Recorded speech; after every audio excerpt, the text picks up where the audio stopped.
K-pop idols are becoming too vulgar. They wear revealing clothing and are singing and speaking too much English. They are leaving their roots, and it's safe to say that they are westernized. Alright people, I'ma need to know what the heck K-pop stans are smoking, because I think I need some of that. Life is becoming hard, and I also need some level of dilly-looness to survive. Hi, my darlings, and welcome back to my channel. So apparently K-pop is becoming westernized. Let's talk about it. First off, what does it mean to be westernized? Westernization is basically the adoption of practices and culture of Western Europe by other parts of the world, either through compulsion or influence. Westernization that began as far back as the 8th century, before Christ, or even farther back, and has subconsciously etched its way into the lives of almost every human being on the planet. Is what you think is happening to K-pop in 2023? Since we're on the topic of K-pop, I'm going to leave most of the world alone and focus on the country from which K-pop originated, South Korea. South Korea's style of dressing,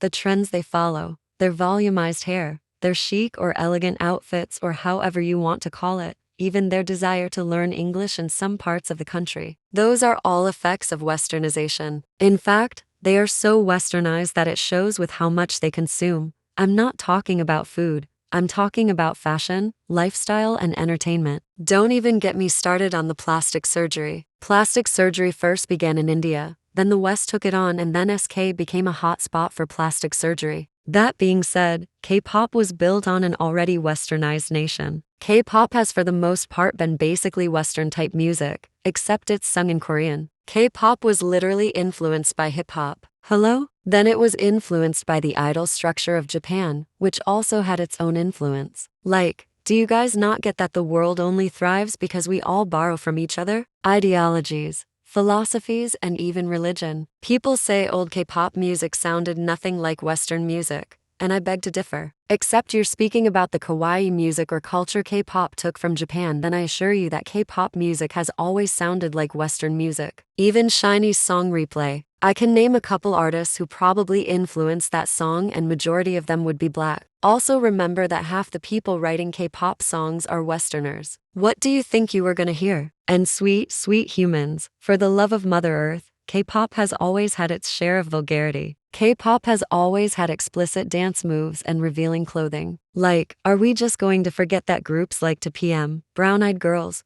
Big Bang, and Sister once existed? The fact that y'all will ignore all this history just cause you're mad your faves are singing in English is straight up terrifying. K-pop idols are literally doing business. Some of y'all forget that these guys are just trying to make money while doing what they love. And one thing you need to know about business is that if it profits your pockets, then it's worth it. K-pop companies do not care if you bawl your eyes out in tears. They do not give a shit if you're not reading, eating, or going to work or school because you're mad that your faves are singing complete songs in English. We are in the literal age of globalization, and we've been in this era for a while now. All businesses are looking to expand into other countries, and this includes having marketing strategies that appeal to an international audience. While K-pop had an international audience prior to even the third generation, there has not been such a crazy and rapid awareness of K-pop before, till almost every idol sang songs in English. K-pop becoming multilingual has literally developed cash cows for them on a global scale. Companies would be downright crazy to not ensure their idols sing English songs. So let's backtrack, shall we? Number 1.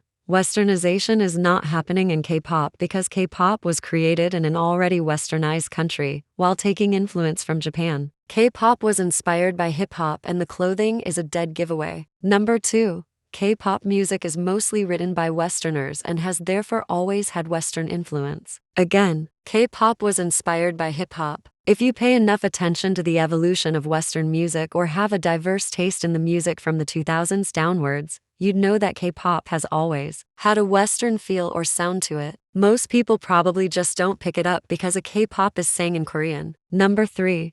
K-pop is not getting desexualized or vulgar. It's always been sexual or sensual. They've always had revealing clothing and suggestive dance moves. These didn't just begin. You're just noticing them more because idols are even bolder about it now, and minors are also partaking of this. Number 4.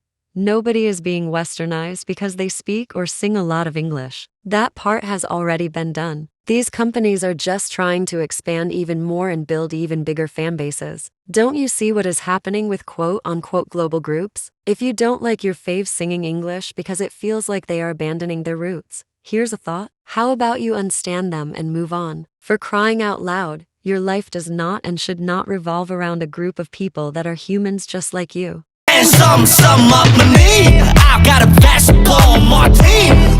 주머니에 흘러넘쳐나는 C. No RD. 내려로 언제나 깔끔하게 바뀌는 나의 V. 나의 센스하신 날 따라오는 수식어. 오타만 쓰이지 마준 허. 맥시멈 불이 있다 못해 떨어지네 뚝뚝. Heart SF. So sweet한 입맞춤 속에 더 빠져들어. 널 트리게